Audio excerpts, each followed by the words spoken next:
Now head over to our client app folder, open up source, open up app, and go to the book flight component and then TS, so TypeScript. Now inside that file, highlighting is just coming in a second, we can go ahead and enter or import validators from Angular Forms, right? So here we got that already at Angular Forms, and we got the form builder.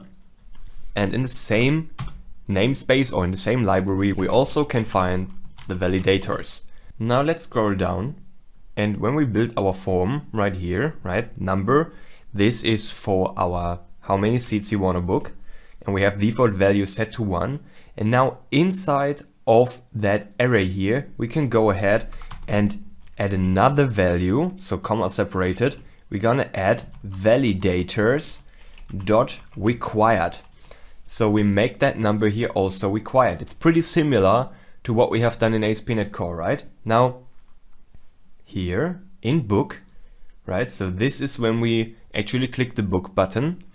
Before we run any code and subscribe here so that we book a flight, we check if the validation is successful before we do anything. So we handle it directly here on client side. If this .form.invalid, we want to return in the moment where a validator here is not passing. So for example, we don't provide any number or we don't provide any seat information, the validator will fail and the entire form will not be valid anymore. So then form will be invalid and we will return even before we can do anything else here.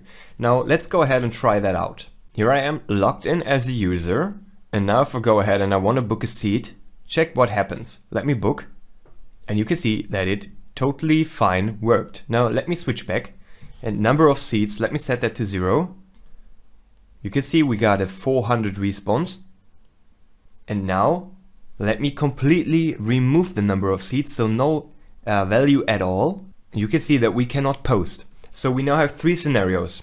Like this, if we don't have even any value, it gets handled by client side. So just the lines of code that we have just added in this video. And if we enter a value like -100, ASP.NET Core will send us some information about 400 error.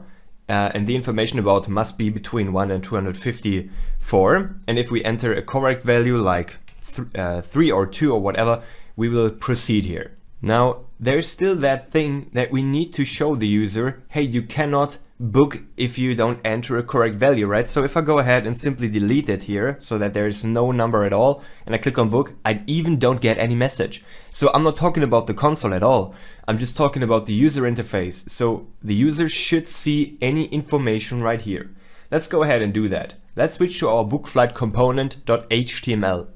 Here we are, book flight component HTML. Let's scroll to the very bottom. Let's enter some validation message here. So first of all, I would create a div. If you don't want to copy that or write down that HTML, you can check the Git repository, right? Check the day 12 commit. And here we got a class. First of all, we add some styling, right? Invalid feedback d-block. And now the important part, so I will write that down here.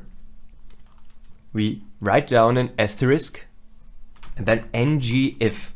So Angular if equals to form, right? So remember, form is the field that we have inside of the component. It's that one here, form dot controls dot number dot invalid. So number is here pointing to that number, right? So controls something like this, and inside there we got number. So form controls number, and if this one is invalid and it has a validator, right, so it can be invalid,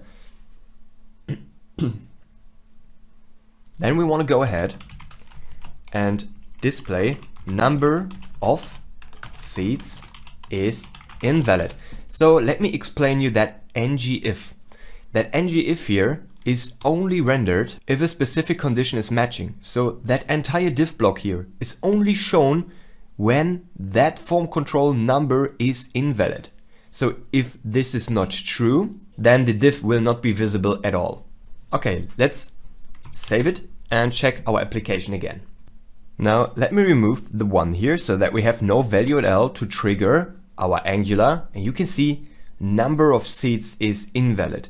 So now we have an information, right? And as soon as I write down something, it automatically appears, even though I enter like a number of -10 or whatever. But just keep in mind that right now our validator is only checking for required. So it's not checking if the value is in a specific range. We only check if we have a value.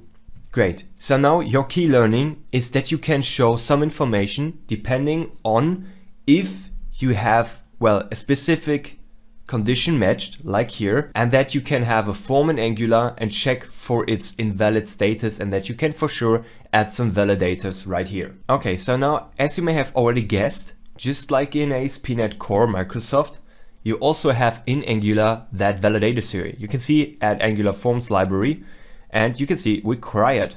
We got min, we got max, we got min length, max length. So we don't have so many like in ASP.NET Core, but still enough. So we can go ahead and add those validators to our specific form fields. So these are the built-in validators Angular already has prepared for us. And now let's use them and compose all of the validators that we need for our form fields.